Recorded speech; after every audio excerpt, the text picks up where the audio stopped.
Olá a todos, sejam muito bem-vindos a mais um AGCast, onde você tem acesso a dicas de como começar uma nova vida nos Estados Unidos de forma tranquila e com muita segurança. Hoje vamos falar sobre dois pilares importantes sobre a vida nos Estados Unidos, que é a imigração e empregabilidade. Como ter acesso a um processo de green card de forma tranquila, se é fácil achar um emprego nos Estados Unidos. Essas e outras perguntas serão respondidas pelo Dr. Hugo, advogado da AG Immigration, Karina, que é Case Manager na AG Immigration, e pelo Rodrigo Costa, que é fundador do Viva América. Sejam muito bem-vindos, né? Vou começar com você, Rodrigo. Como foi a sua trajetória? Como que você chegou aos Estados Unidos? Conta um pouquinho pra gente. Bom, primeiramente, muito obrigado, Leda, pelo convite. É muito bacana a gente estar aqui falando sobre imigração, contando um pouquinho da nossa experiência de estar aqui nos Estados Unidos. É sempre um assunto que as pessoas querem ouvir, até para não só entender a nossa história, mas muitos clientes, muitas pessoas também sonham em vir para os Estados Unidos e querem talvez alguma referência. Eu sempre tive o sonho de morar aqui nos Estados Unidos. Tinha muito medo, muito bloqueio em relação a vir para os Estados Unidos, seja da língua, seja cultural. Tinha também alguns receios de vir para cá e trabalhar na minha área de formação no Brasil. Quanto tempo você está aqui, Rodrigo? Esse ano completam 11 anos que já estou aqui nos Estados Unidos, morando de forma definitiva. E foi tranquilo se adaptar? Posso dizer que não. Hoje, óbvio que a gente está super adaptado, mas a adaptação ela poderia ter sido muito mais fácil. Eu sempre brinco aí com o pessoal da AG, com o pessoal do Viva América, que se eu tivesse conhecido a equipe antes, teria sido certamente um processo mais fácil, né? Mais simples. E você, doutor Hugo, como foi a sua trajetória? Como foi chegar aos Estados Unidos? O que te trouxe aqui? O Rodrigo sonhou uma vida inteira. Eu sempre tive uma certa simpatia pela ideia de estudar e morar fora, né? Uns anos depois que eu me formei em Direito, eu vi a possibilidade de estudar fora, de fazer um mestrado fora, e fui primeiro para a Inglaterra, e aquela experiência ficou comigo, foi muito marcante, desde as diferenças do sistema de ensino, a universidade, engajamento com os professores e enfim, as disciplinas que nós estudávamos, e ficou uma curiosidade de como que seria ser advogado no exterior.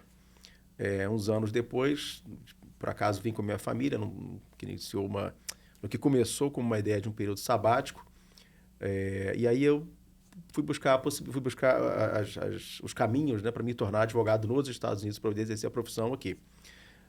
Então, eu sempre tive um certo entusiasmo, né, e curiosidade por exercer a profissão no exterior. Era só um sabático? Inicialmente era sabático. Porque para o sabático não precisa de green card, né? Não, na verdade, era um visto de estudante, né? Eu fiquei indo e voltando para o Brasil muitas vezes, estava trabalhando lá, então não tinha preocupação de trabalhar aqui, né? Mas a coisa foi ganhando mais consistência, e, né, você conhece um advogado, conhece alguém, um vizinho que é advogado e tal, e aquilo, a curiosidade foi ficando mais aguçada, né? E a ideia sempre foi de que maneira que eu posso usar, né? De que maneira que eu posso tirar proveito e usar em meu favor o fato de eu ter uma experiência, né, em outros países, enfim, falar outros idiomas e tal, e a ideia era sempre ou trabalhar numa empresa, no jurídico de uma empresa que tivesse negócios no Brasil, na América do Sul, ou trabalhar com imigração, né? E aí surgiu a oportunidade de trabalhar com imigração e eu sigo me interessando cada vez mais pela área. E foi fácil? Foi fácil fazer essa transição da profissão para os Estados Unidos, se adaptar aqui? Hoje parece fácil, mas houve muitas etapas. Foi bem cansativo, ainda bem que... Mas já se adaptou? Sim, já me adaptei. Tá certo. E agora ajuda outras pessoas, né? A virem, a realizar o sonho, seja de estudar, de trabalhar. Eu sei exatamente como são desafiadoras essas coisas, né? Família com filhos, enfim, e todas as preocupações que a gente tem, e muita gente tem uma visão, às vezes, um pouco romântica, né? De vir e as portas vão se abrir imediatamente, tudo vai dar certo. Tudo funciona nos Estados Unidos, né? As coisas têm seu tempo. Karina, e você? Conta pra gente.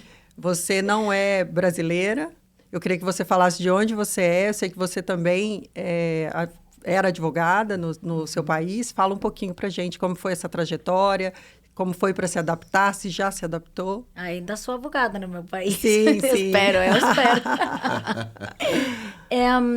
Um processo de adaptação nunca é fácil. Todos os processos migratórios são bem desafiadores.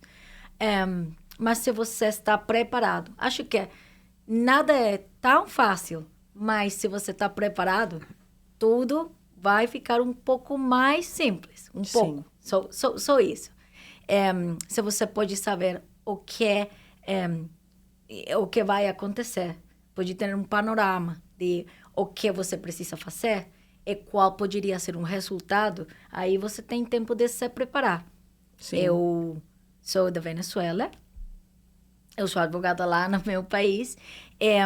Uma das coisas que eu aprendi aqui nos Estados Unidos é que quando você está fora dos Estados Unidos, tem uma ideia que não é real sobre a vida nos Estados Unidos. Porque eu mesma não tive essa preparação, não tive essa orientação. A oportunidade de trabalhar com imigração, eu valoro muito a possibilidade de poder ajudar outras pessoas a não fazer erros. Sim. Poder falar desde uma posição da segurança, de que tudo vai dar certo. Só precisamos nos preparar e ter um pouco de paciência, porque todos os processos são demorados, todos os processos têm etapas. E algumas vezes acontece que as pessoas falam, já estou pronto para ir a morar nos Estados Unidos, então eu vou no próximo mês. Eu fico como... Como? Sim. Precisa se atentar aos detalhes, né? Eu acho que é a questão do advogado de imigração. Precisa se preparar. Então, aí, essa preparação, eu acho que não pode ser solo falar como uma pessoa que já mora lá, como um amigo que você tem lá, porque cada caso é diferente.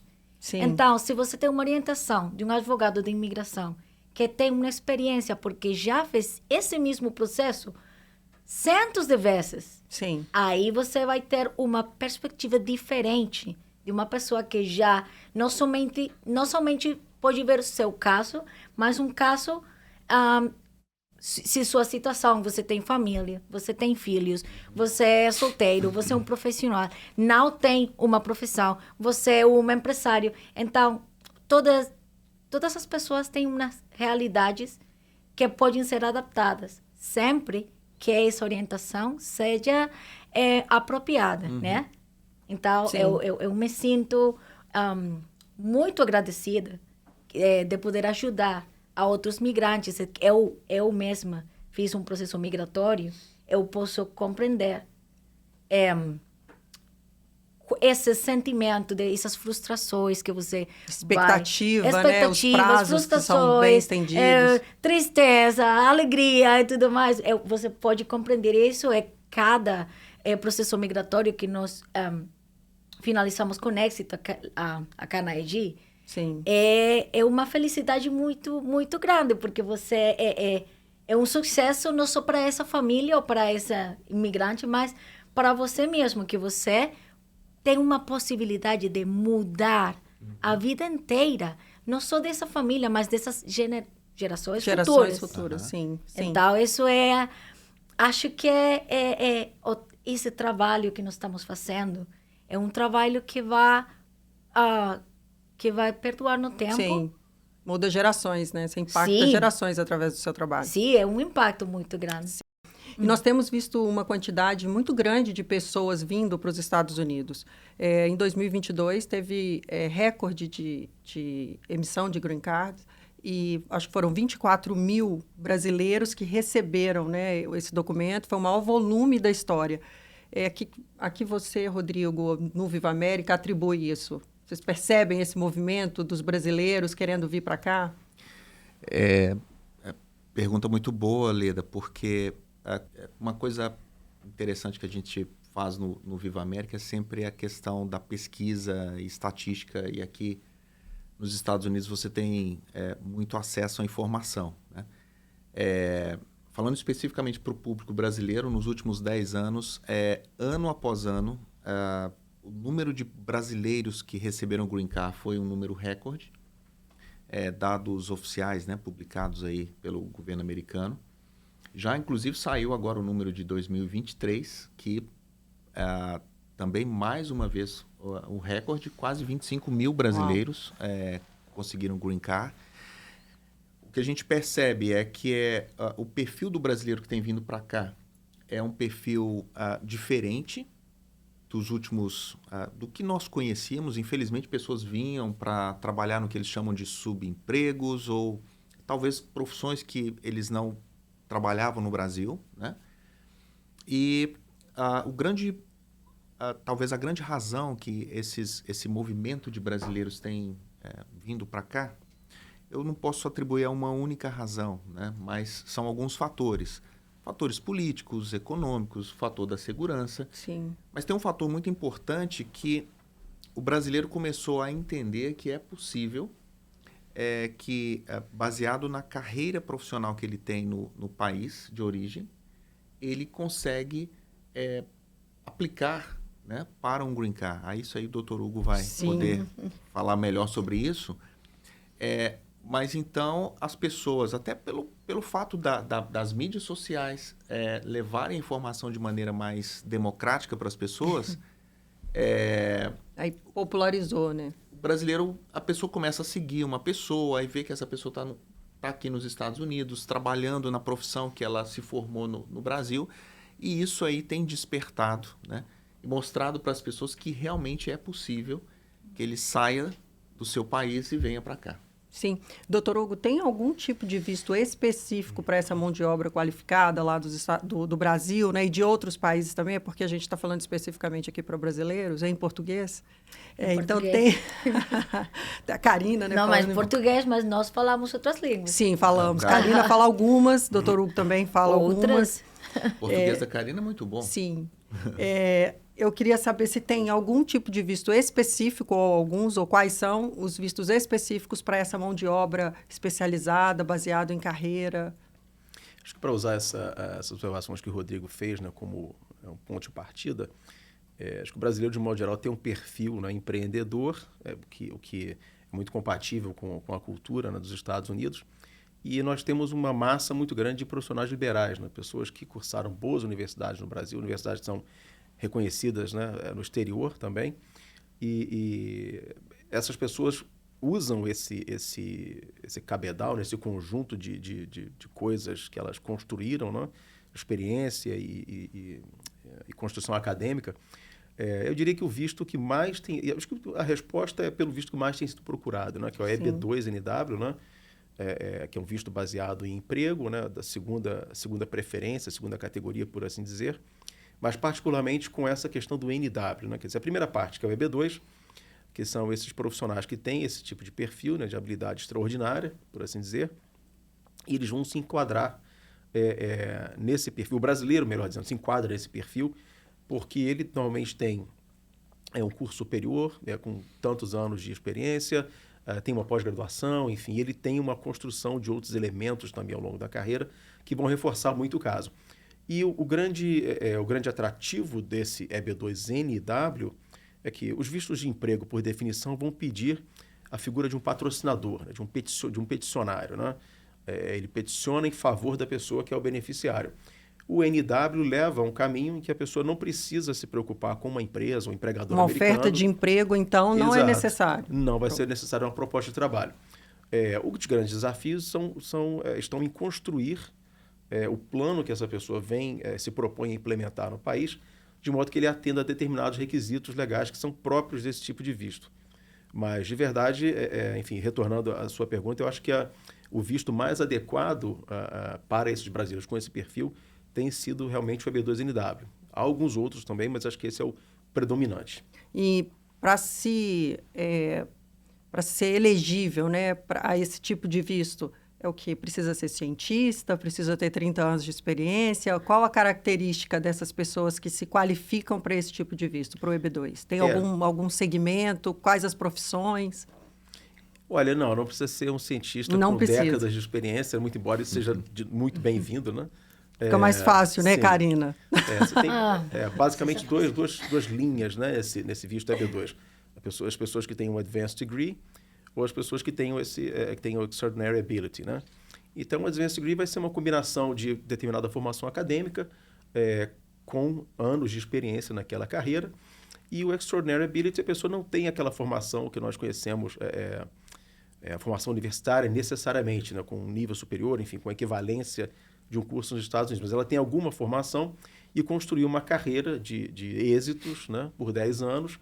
E aí é possível demonstrar isso com cartas de referência, enfim, com o fato dela ser membro de uma profissão que exerce uma licença, que peça uma licença, né? No equivalente a um conselho regional, assim.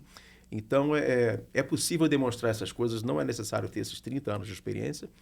E uma das grandes coisas interessantes é que esse visto, muita gente acha que é o visto do empreendedor. Na verdade, não é que existe um visto específico só pelo fato de ser empreendedor. Uhum.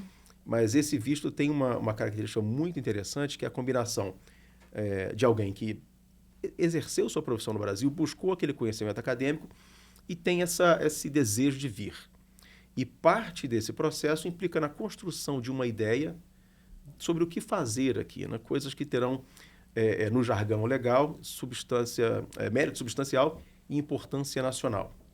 Então, é sempre interessante imaginar como conceber alguma coisa que eu costumo usar a analogia com os clientes de, olha, imagine que seja uma progressão na sua carreira. Pode ser algo que você nunca fez, mas imagine que você está sendo promovido para um setor diferente na empresa. Você pode não ter feito aquilo ainda, mas você é a pessoa porque a sua trajetória te leva naquela direção.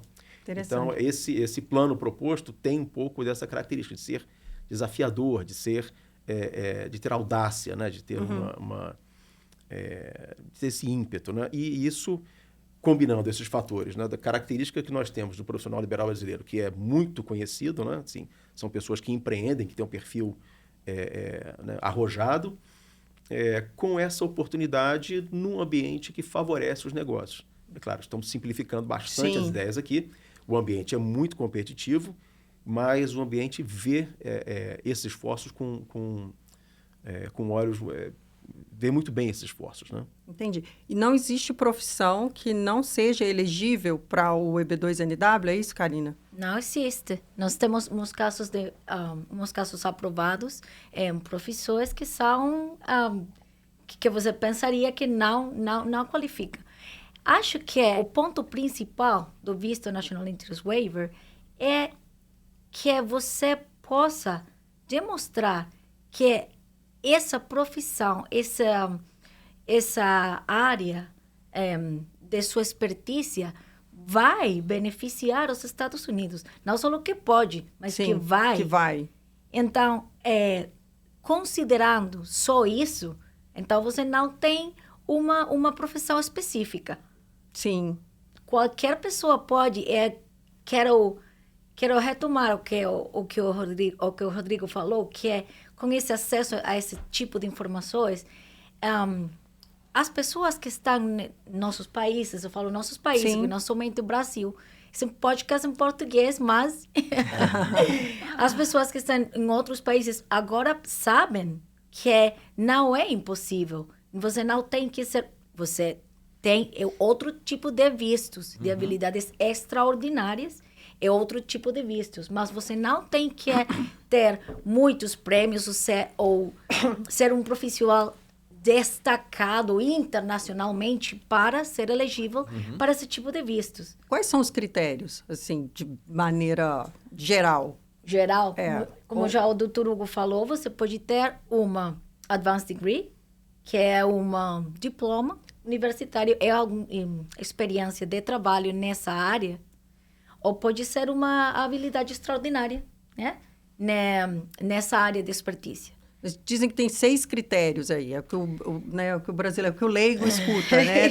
Temos 6 critérios que determinam se eu sou elegível para esse tipo de visto. Você tem que ser reconhecido ou reconhecido na sua área de expertise. Você tem que ser membro ou pertencer a uma associação uma associação profissional dessa área de expertise que você é um experto, né? Tem que ter uma evidência de que você tem um salário mais alto que outros profissionais que a prática ali na mesma área. Isso é porque você tem uma expertise um pouco mais elevada que é dos outros profissionais nessa mesma área. Também você tem que ter, se tiver esse diploma acadêmico, essas cartas de recomendação. Interessante. Pode ser colegas, ou podem ser pessoas que já supervisionaram esse trabalho.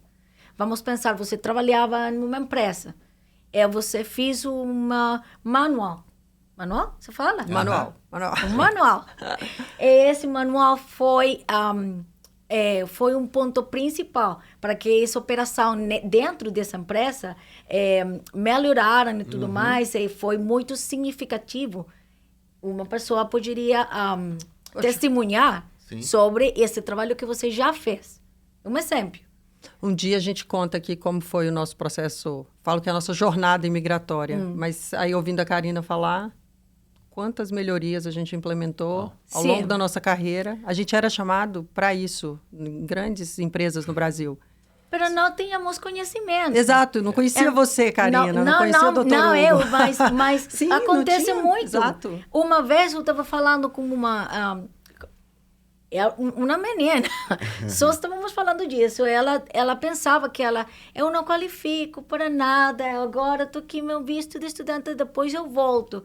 E depois eu aprendi que ela escrevia canções para cantores famosos.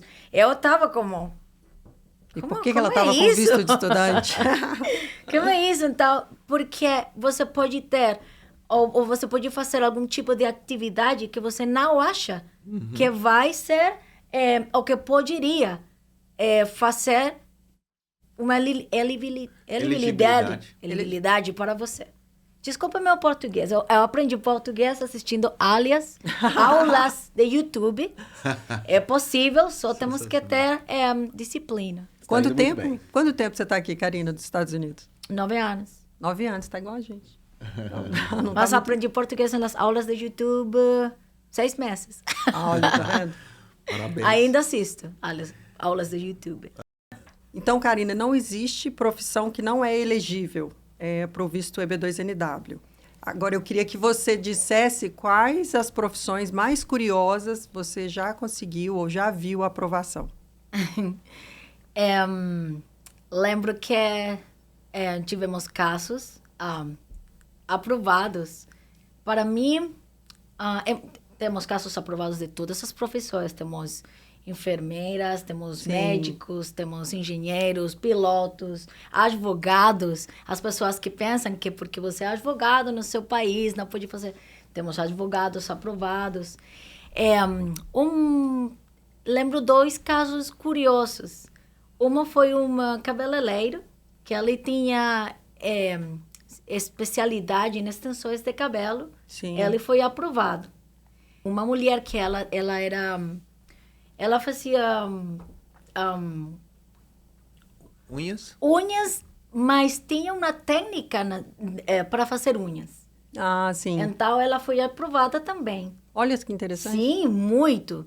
E também temos um barbeiro, que também foi aprovado. Então, você pode ver que não tem que ser um cientista. Um cientista, nada.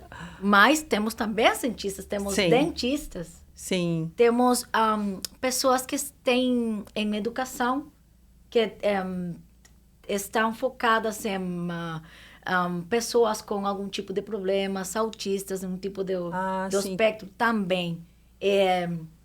São profissões muito, muito beneficiosas. Então, não temos... É interessante que você trouxe aqui casos curiosos que foram aprovados e todos, por coincidência, da área da estética, né? O Brasil é muito forte, a questão da estética no Brasil. Interessante. As mulheres são muito bonitas, os brasileiros. Sim, né? Deve ser por isso, né? Sim, acho que sim. Acho que sim. Bom, e qual tem sido o tempo médio para aprovação, doutor Hugo, do I-140 e emissão do Green Card?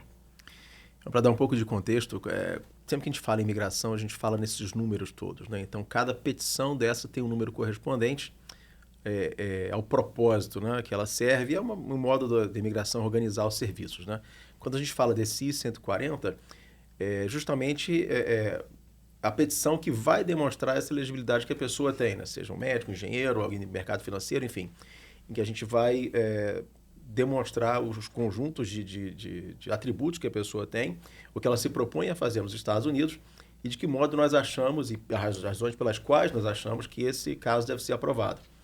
Então, isso segue, né, com o 140, isso vai dar o fundamento legal para a pessoa, no futuro, se tornar um residente permanente. Falar em tempo aproximado de processamento na imigração é uma coisa muito... uma estimativa muito ampla, né? Porque nós já tivemos casos aprovados em 40 dias, né, sem o pedido de processamento premium, e há casos de aprovação em 6, 8 meses até. Então, isso...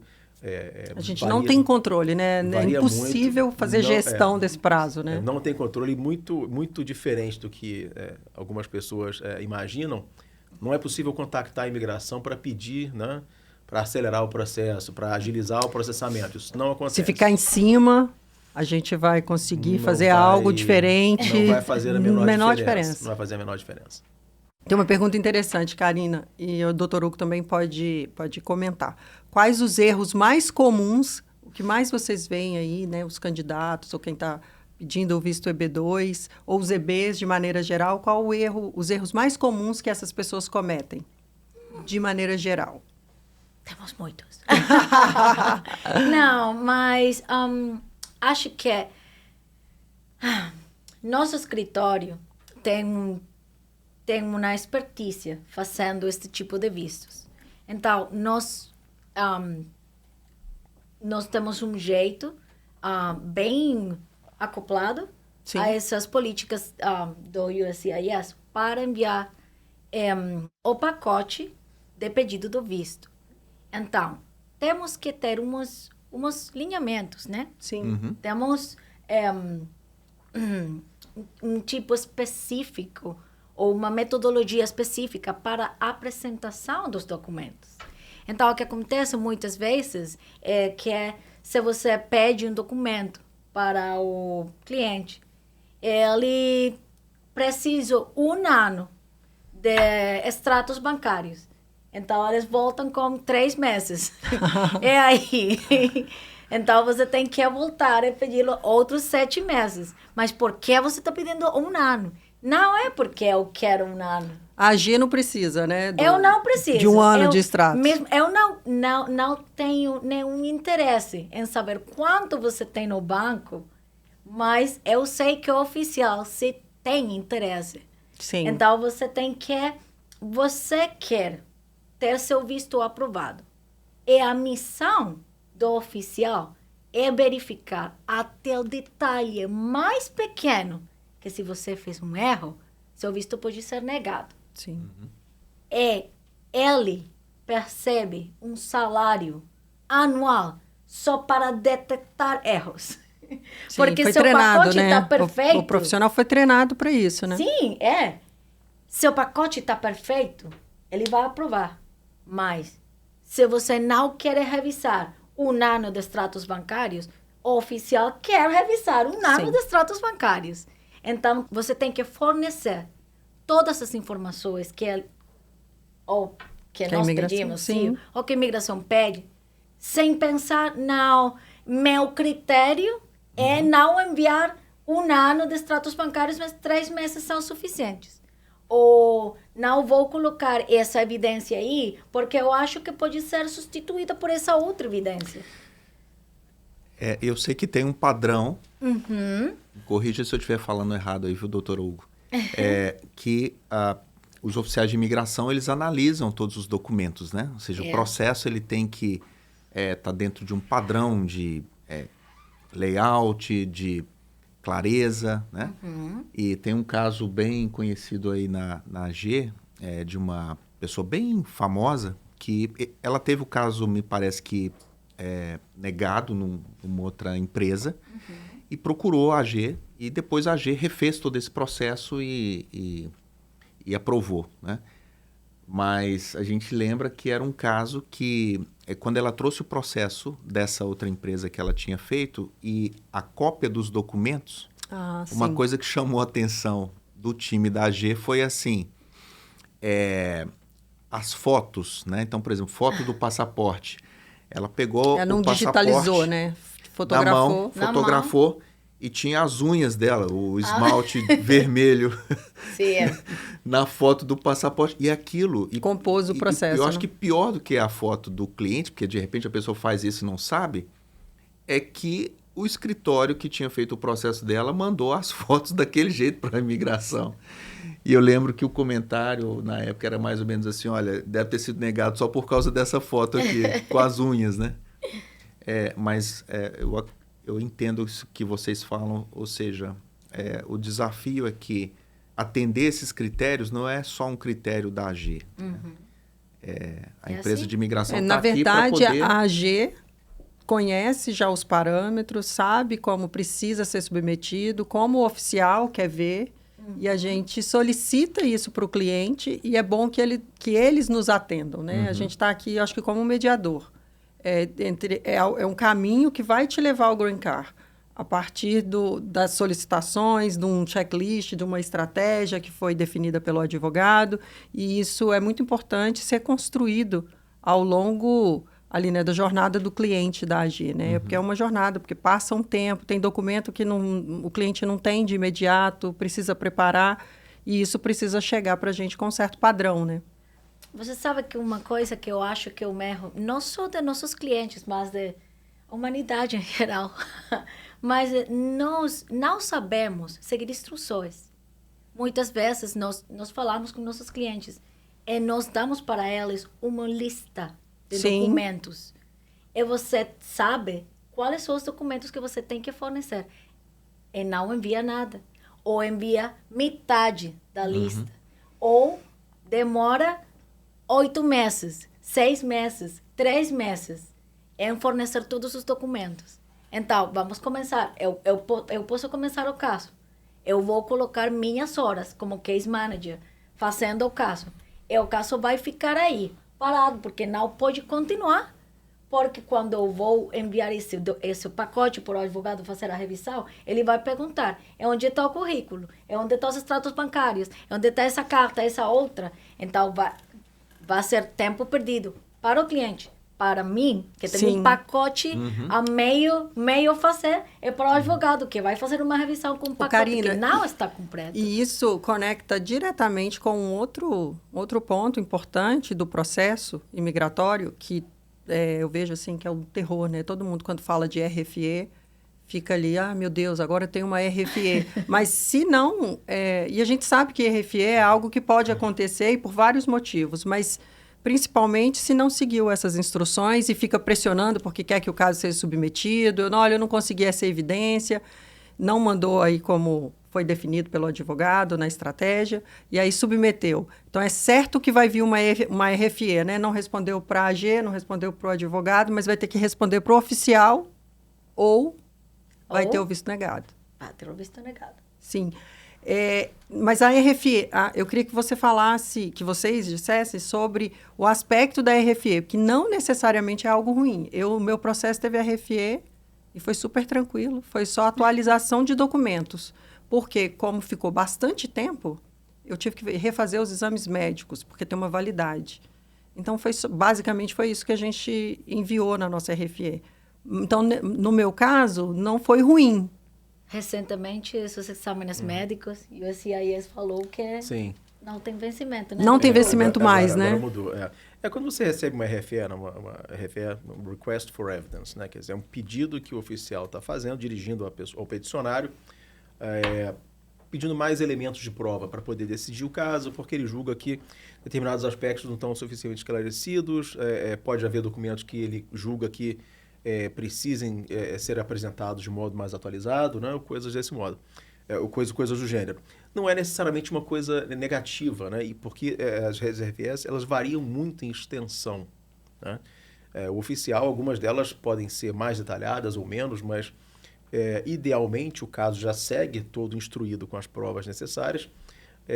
Acho que a maioria dos casos não tem RFE, mas a RFE não é necessariamente uma coisa negativa, né? Assim, depende da capacidade que o cliente tem de nos ajudar a atender a RFE, né? Então, o processo de EB, o processo de migratório de modo geral, mas esse EB2NW, ele precisa de uma interação muito grande com o cliente. Então, não é possível ter expectativa nenhuma de que num único encontro, numa única ocasião, o cliente vai conseguir fornecer tudo que nós precisamos. Então, sempre existe uma reavaliação, inclusive nós, assim, por definição de trabalho na AG, os advogados, os case managers, trocam ideias muito abertamente, não existe uma relação de hierarquia, né, sobre essas questões intelectuais, nós conversamos abertamente e de modo muito direto, então, e é bom que assim seja, porque todos conseguem ter... E colaborar, né? Colaborar e ter um olhar diferente sobre as coisas, e com uma gama tão variada de profissões, algumas pessoas, por conta da sua formação, alguns case managers ou advogados, eles têm às vezes uma afinidade ou têm uma experiência, às vezes até pessoal, com determinado ramo. Sim. Então, ele consegue fazer perguntas mais profundas, ele consegue observar aspectos que o olhar geral não teriam visto. Então, por isso... Mas nesse contexto da FRE, então, voltando, né, à pergunta do Request for Evidence, não é necessariamente uma coisa ruim. O importante é atender rigorosamente ao que está sendo dito pelo oficial, porque, de certo modo, o oficial te indicou o caminho que ele quer seguir. Exatamente. É o desejo dele, né? Eu quero ver algo nessa direção. Exato. É algo objetivo e até vantajoso, né? Porque, sob um aspecto, ele já está dizendo, só me falta isso, né? Como se ele dissesse, me falta isso.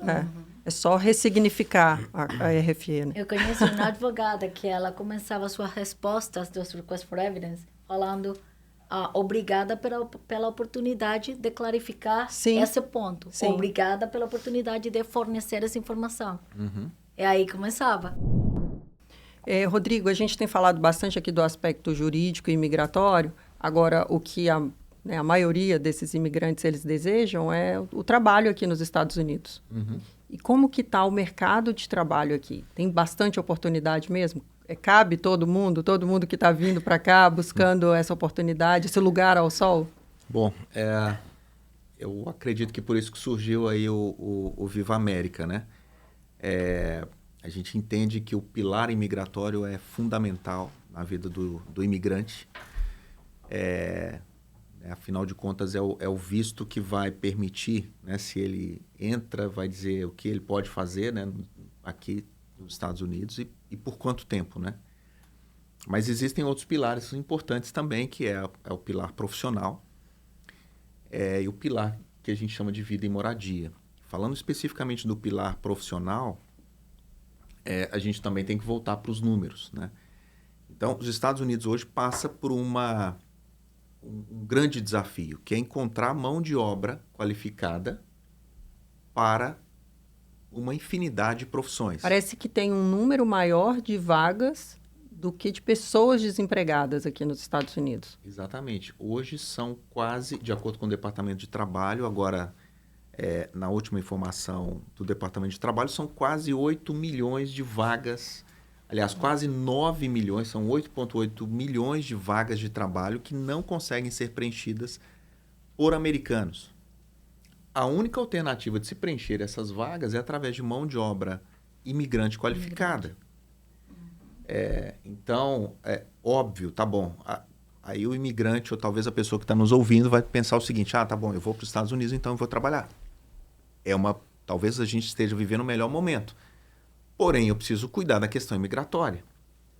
Vou precisar falar com a AG para poder ver qual a estratégia migratória para que eu, do ponto de vista imigratório, eu esteja resolvido. Sim, né? E esse profissional, ele conseguindo o visto, tem a oportunidade de trabalho nos Estados Unidos, algumas profissões precisam revalidar o diploma aqui nos Estados Unidos. É um processo fácil? O Viva América ajuda nisso? Bom, é claro que algumas profissões são bem mais fáceis, né, de revalidar o diploma. outras muito mais complexas, e algumas profissões não precisam nem de revalidação de diploma, né? Então, por exemplo, eu sou um gerente de projetos. Se eu tenho uma certificação, e normalmente as certificações em gerenciamento de projetos são certificações internacionais, então eu posso começar a trabalhar literalmente no outro dia. Mas profissões, principalmente ligadas à área de saúde, são profissões que requerem revalidação, e aí depende. Então, eu tenho uma revalidação para um fisioterapeuta, para um enfermeiro, para um médico, que aí varia de profissão para profissão. Mas a grande questão que as pessoas não sabem é que a maioria das profissões eu posso começar já o meu processo de revalidação do Brasil. E aí vocês podem, né, como AG, trazer essa informação importante para o imigrante, que durante o processo imigratório dele, o que a gente tem percebido que a imigração americana olha com muito bons olhos aquele profissional que já startou o processo de revalidação de diploma dele. Ah, sim.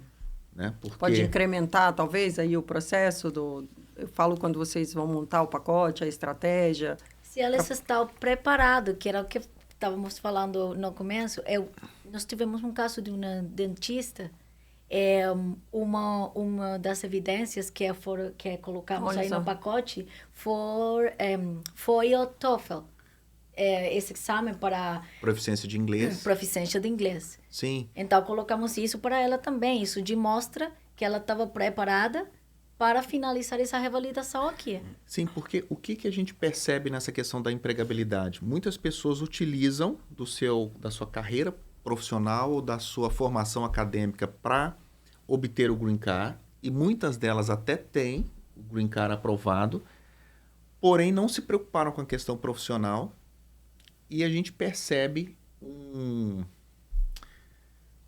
uma característica hoje interessante, porque antes o brasileiro, infelizmente, vinha pelas fronteiras, trabalhava, né, em profissões que eram consideradas subemprego, por não ter o que é conhecido aqui como, né, os documentos, ter o Green Card e ter o processo imigratório resolvido. Mas hoje a gente ainda percebe muitos brasileiros com Green Card aprovado, trabalhando em profissões que eles não formaram. Então a gente conhece, por exemplo, brasileiros médicos dirigindo caminhão. Nada contra dirigir caminhão, mas se eu sou um médico... Ele investiu numa profissão... Né? Dentista fazendo entrega da Amazon, outros atletas trabalhando em construção civil. Por quê? Porque preocuparam com o pilar imigratório e tinham carreira e formação acadêmica para poder conseguir o Green Card, mas faltou aí o trabalho, que acredito que o Viva América faça isso muito bem, que é apoiar nesse processo da revalidação do diploma e da recolocação profissional, para que esse profissional, agora com o Green Card, também em processo de revalidação de diploma, possa ser recolocado no mercado de trabalho. Sim, isso é interessante, que entra num contexto mais amplo e ajuda, né, a pensar na pergunta da revalidação de diploma, os passos que a pessoa precisa, por exemplo, para exercer uma profissão que seja regulamentada nos Estados Unidos. Num contexto mais amplo, porque esse processo de imigração ele tem que ser visto como algo que, de fato, é bem demorado. Né? E vai haver uma série de coisas que vão caminhar em paralelo. Né? Por exemplo, a construção de um conhecimento sólido no idioma. Uma pesquisa sobre quais seriam... em que áreas do mercado de trabalho essa pessoa poderia se encaixar para desenvolver ou continuar desenvolvendo sua carreira nos Estados Unidos. E, em paralelo, a coleta dos documentos que tratam da carreira dela, da experiência, da formação acadêmica. Então, tem esse aspecto da história dela, mas tem um aspecto prospectivo muito intenso. Então, quanto mais preparada a pessoa esteja, melhor, e isso ajuda a dar uma cadência mais tranquila no processo, porque ela, além do desenvolvimento da parte que vai seguir com o serviço de imigração, ela tem uma consciência, tem uma noção maior de que, olha, tem determinadas etapas que vão tornar a minha transição mais segura, né? Numa direção que eu quero seguir. Porque, muito embora o mercado de trabalho seja muito Aquecido, dinâmico, tem essa necessidade. mas ele tem seus desafios próprios, né? Uma coisa que é muito surpreendente não é tão difícil, quer dizer, perdão, não é tão fácil, tão simples, nem contratar nem demitir uma pessoa nos Estados Unidos. Isso tem todas as bem empresas. prático, né? Não, na verdade, nem tanto, né? Todos esses processos levam tempo. Há casos e casos de pessoa que submete um currículo, né, para uma posição que ela é qualificada, e entre a submissão e a entrevista, algumas empresas levam meses, vários meses. Há processos seletivos que duram mais de um ano. Né? Sim, e o desligamento é bem rápido, né? Também. Não diferente do Brasil, né? Na verdade, ele é rápido, mas eu me refiro à dificuldade que as empresas têm. Posicionar, né? Porque o processo de contratação ele é custoso, né? Sim. Ele custa tempo e custa dinheiro a uma empresa. Então, existe encontrar, né? Encontrar e recolocar esse profissional, né? Fazer a inserção. Porque você precisa estar pronto, você precisa ter o documento, você precisa ter a fluência do idioma, você precisa revalidar o diploma, e você precisa combinar isso com uma outra variável, que é a necessidade de uma empresa específica que te acolha. E nesse ano, Rodrigo, vai ter eleições nos Estados Unidos. E a gente sabe que eleições presidenciais, Biden, Trump, e a gente sabe que uma das preocupações aí dos americanos é a questão da economia. E a questão da economia e como que você vê o cenário imigratório, considerando essa mudança importante, né, de presidência, de governo, como que você considera a alteração aí do cenário imigratório para 2025? Você acha que afeta, não afeta? Bom, isso é uma pergunta boa aí para o Dr. Hugo depois responder, né? Porque há bastante controvérsia nesse assunto político, né, imigratório. É claro que... É porque com cada governo que se apresenta tem uma proposta de governo para esse fim imigratório, né? Então, o Biden trouxe uma proposta de governo, mas que não foi aprovada. Ele tinha um desejo e aquilo levou a... Né, ele se elegeu ali considerando aquele plano de governo. Agora tem uma provável mudança e aí a gente sabe que muda também, né, essa intenção ali desse governo de fazer algo diferente do que o governo anterior fez. Exatamente. Bom, a gente tem dado algumas entrevistas aí para alguns canais de mídia, né, principalmente no Brasil, e há sempre essa preocupação. Falando um pouquinho do governo Biden, havia durante ali o período de campanha, um discurso muito pró-imigrante, né, do próprio governo Biden, mas a gente sabe que toda mudança imigratória, ela, para ser efetiva, depende do Congresso. Sim. Então, hoje a gente tem um Congresso, na sua maioria, republicano, e sempre tem aquele desafio. Né, o próprio governo Biden tentou implementar várias medidas para... Né, eu lembro, na época da campanha, a gente ouvia que uma das propostas do governo Biden era de legalizar os 11 milhões de indocumentados aqui nos Estados Unidos. E, na verdade, o Congresso barrou ali várias medidas. Né? Já o discurso do então presidente Trump, aí agora possível candidato, né? É de ter uma política imigratória muito mais restritiva e também a gente tem ouvido, né, sobre a maior deportação da história, né? O Trump está falando isso aí também para agradar, óbvio, o eleitorado dele. A gente viu recentemente uma política do nosso governador aqui na Flórida, né, do Ron DeSantis, sobre uma série de medidas para a Flórida, e muitos imigrantes entraram em desespero porque a imigração iria pegar mais pesado e tal. E são vários aspectos. É claro que há o discurso de campanha dos candidatos para poder falar com a plateia, falar com os eleitores. De fato, depende de uma série de medidas no Congresso, né? O Congresso precisa aprovar.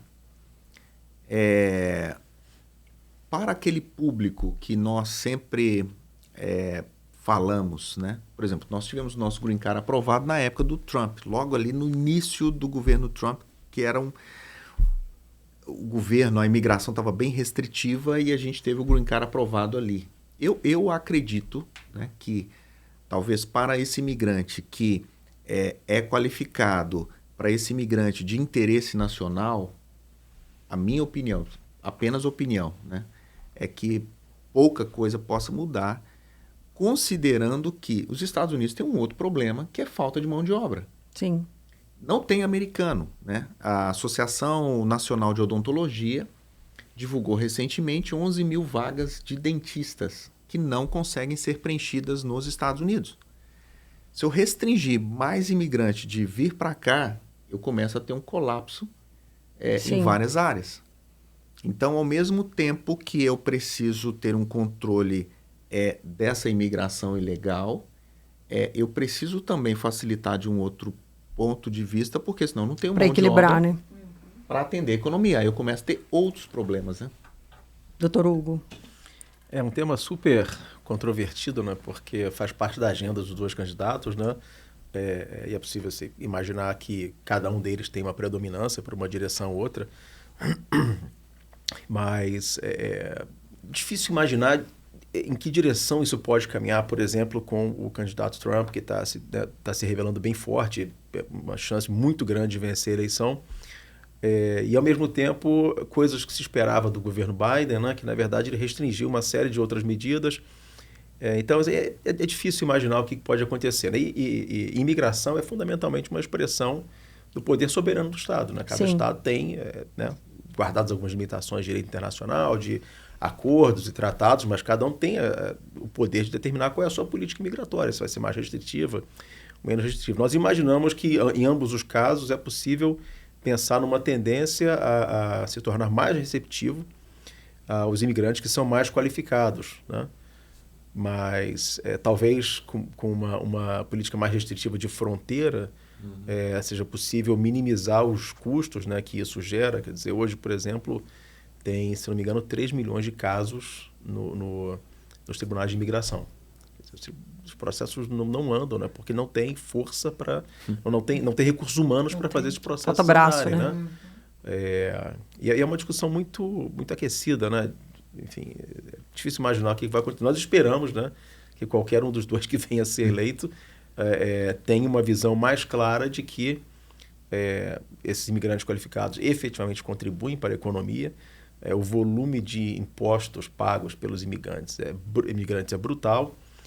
São pessoas que fundamentalmente têm uma postura inovadora, mas eu acho que o mais importante é alguém que se dispõe, né, a vir para um outro país, trazer sua família, passar por todo esse processo.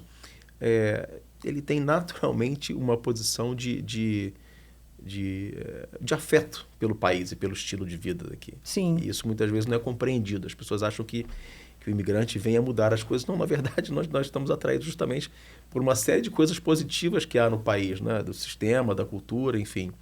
Então, é difícil, né, que não se compreenda que a gente vem para efetivamente aderir somar, né, a esse sistema, né? E a gente percebe, assim, um esforço muito grande. Acho que nosso aqui, como imigrante, a gente pode falar com propriedade. O esforço para imigrar, para estar aqui no país de maneira legal, e poder trabalhar e ser produtivo e empreender, assim, a gente tem que valer a pena, porque o esforço é muito grande para que a gente desista, ou para que a gente tenha um plano B, né? A gente sempre costuma dizer isso, a gente não tem plano B. A gente tem o plano A, e esse plano a gente trabalha para que ele dê certo. Bom, as perguntas de hoje foram essas. Espero ter esclarecido, espero ter colaborado com a dúvida de muitos. Caso tenham outras dúvidas, sugestões, podem colocar nas nossas redes sociais, que a gente vai ter o maior prazer em responder, né, em preparar tudo isso aqui de novo e contribuir aí com o seu desejo de imigrar e de viver uma nova vida aqui nos Estados Unidos. Quero agradecer, Rodrigo. Muito obrigado, a gente está à disposição. Sempre falando, né, que o Viva América é esse braço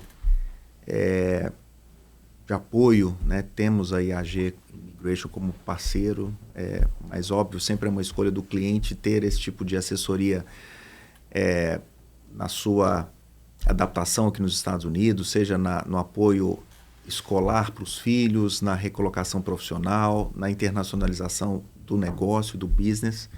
E estamos à disposição aqui para poder ajudar. Karina, que deixou tantos casos hoje para poder... deixou os clientes ali um pouquinho para poder estar aqui com a gente. Obrigada por ter vindo, por ter participado. Eu que agradeço, sempre que estamos nesta posição para ajudar. Sim, levar mais informação, né? Doutor Hugo. É um prazer poder ajudar a trazer um pouco mais de compreensão sobre um tema que de fato é muito complexo. Para nós também demanda muita atenção e muito cuidado, né? Porque o sistema ele é muito rico de detalhes e muitos desses detalhes são determinantes do resultado final. Mas é sempre um prazer poder falar sobre isso. Muito obrigada.